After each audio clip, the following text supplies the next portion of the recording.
Thank you very much, Megha. Professor Aditya Mukherjee, Professor Judith Becker, Dr. Little, Dr. Rakesh Bhattabyal, ladies and gentlemen, namaskar, greetings and welcome on behalf of the India International Centre, and congratulations to the organizers of this Delhi History Congress. It's been, I think, done in such a meticulous way. So thank you very much. When in 2022, IIC reached the landmark of 60 years, and India was commemorating its 75th year of independence, we were having a conversation at IIC about creating or recreating an intellectual space, both at the micro level. That's IIC, we used to say, is not a club, it's an intellectual hub. And at the macro level, India, Bharat. And that at that time, there was virtual disappearance of the civilized discourse. So we were very concerned about it. So the context of the conversation was the strong public perception that there was an undeclared emergency and that the media was under siege. Fake news tweets and violent threats from assembly lines of troll factories, symptomatic of a Goebbelsian mindset, was subverting the democratic process. TV studios had become courts, anchors became judges, and prime-time debates became virtual hearings. A false narrative was let loose, information was suppressed. Anyways, the Prime Minister gave no interviews, no one asked any questions, dissent and criticism was curbed, there was no question hour in Parliament, federalism was under severe attack. In that scenario, we thought, where does the intellectual stand? Was our fragile democracy itself under threat? The Italian philosopher Antonio Gramsci, who gave much thought to the role of intellectuals in society and was imprisoned by Mussolini's fascist regime, was born exactly 73 years before in 1891, the same day as IIC was founded in 1962. It's a very interesting fact, on the 22nd of January. Gramsci gave much thought to the role of intellectuals in society.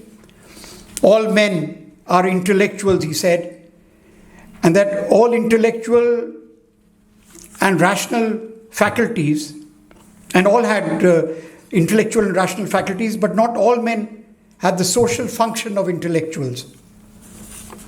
He saw modern intellectuals not as talkers, but as practical-minded directors and organizers who produced hegemony through ideological apparatuses such as education and the media.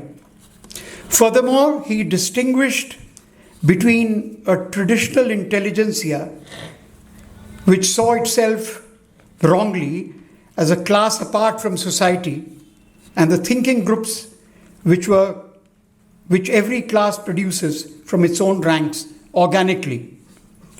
Such organic intellectuals do not simply describe social life in accordance with scientific rules, but instead articulate through the language of culture the feelings and experiences which the masses could not express for themselves. So to Gramsci, it was the duty of organic intellectuals to speak to the obscure precepts of folk wisdom or common sense of their respective political spheres. These intellectuals would represent excluded social groups of a society what Gramsci referred to as subaltern. Democracy developed deep roots in countries with strong civil society institutions. How could books be prescribed by universities? Was this an attempt to de-intellectualize society? Given the very grain of Indian intellectual tradition, which was rich with contradictions and full of dissent and debate, all such attempts would hopefully miserably fail. We have this concept of Purva Paksha being as important as the Uttar Paksha, involving a deep familiarity with the opponent's point of view before criticizing it. For example, the powerful interpretation of Sankhya. Since the academic freedom of universities was being curbed,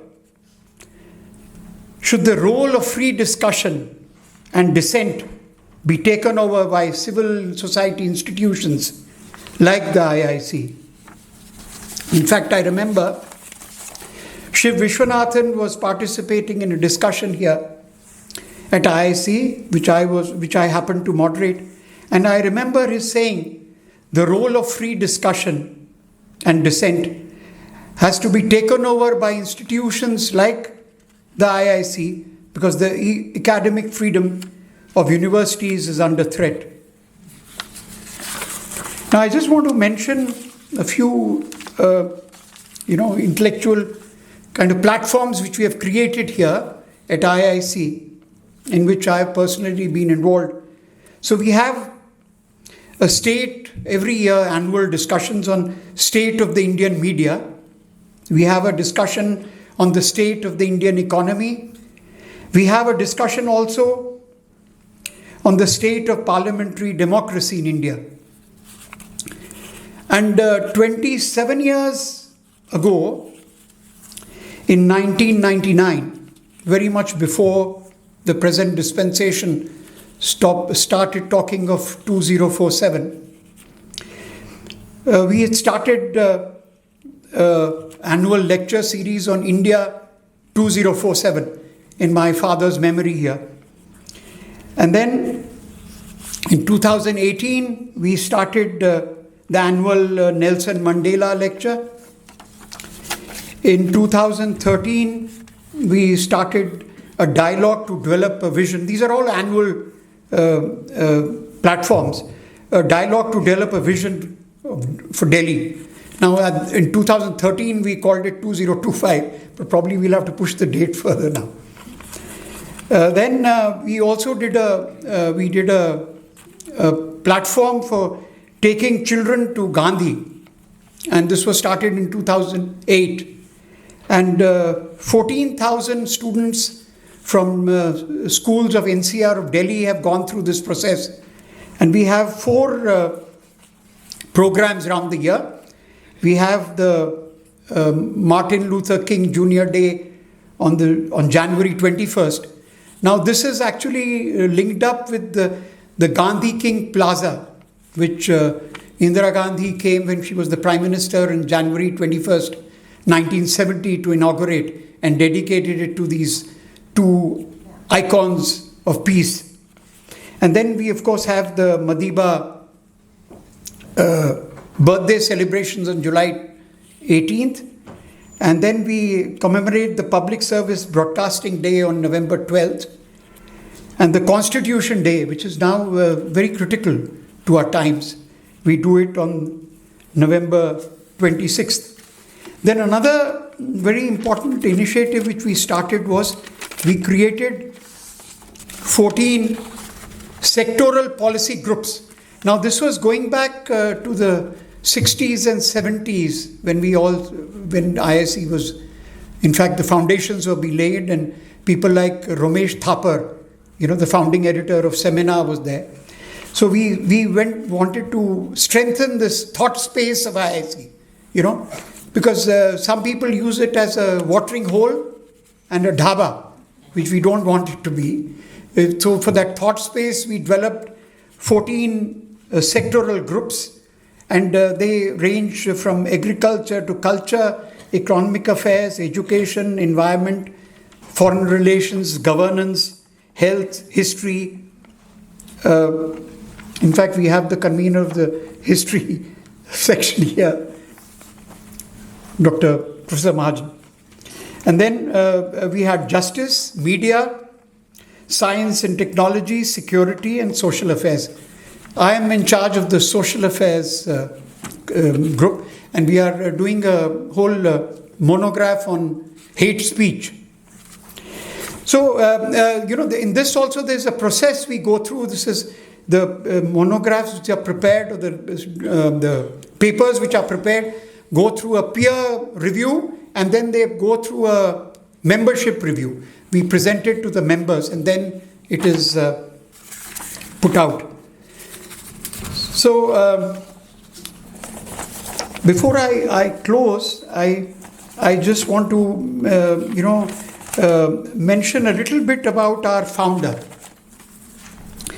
This is Chintamani Dwarkanath Deshmukh. So I take you back now to, this is 1900s. Deshmukh goes to Cambridge, Jesus College, for his tripos in sciences. While he's a student at Cambridge, he becomes a leader of the Indian Unity League in Cambridge, which demands self-rule in India. And it has connections with the Labour Party. He sits for the ICS exam in 1918 and tops the list. The story goes that the British intelligence definitely didn't like this guy to be topping with his background of anti-British activity.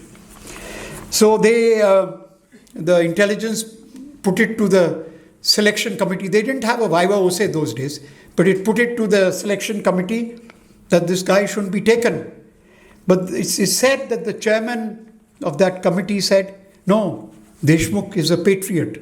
I think we must take him. In 1919, Deshmukh meets Bal Gangadhar Tilak, who's on a visit to London, and he seeks his advice. So Deshmukh tells Bal Gangadhar Tilak, whether, my heart is in the freedom struggle. I have topped the ICS, but do you think I should join the ICS, or I should join you in the freedom struggle? So, he in fact says, my duty calls me to the freedom struggle. So then Tilak tells him, no, we'll be soon getting independence. And this is 1919. We'll be soon getting independence. And our political struggle is getting momentum. But when we get independence and we'll have self-rule, we need the synergy of very good administrators. So you better join the ICS, because round those years we'll be needing your inputs. So then Deshmukh joins the ICS and then becomes the first Indian to become the governor of the Reserve Bank. Then he joins, when we get independence, he joins Nehru's cabinet as the finance minister, but resigns when Nehru wants to keep Bombay out of the new state of Maharashtra. So here, principles are critical, and you have dissent. So, keeping in tune with our founder, we encourage dissent in IIC. So, welcome to you all, and hopefully you shall make a meaningful contribution to the second avatar of the Delhi History Congress. Thank you very much.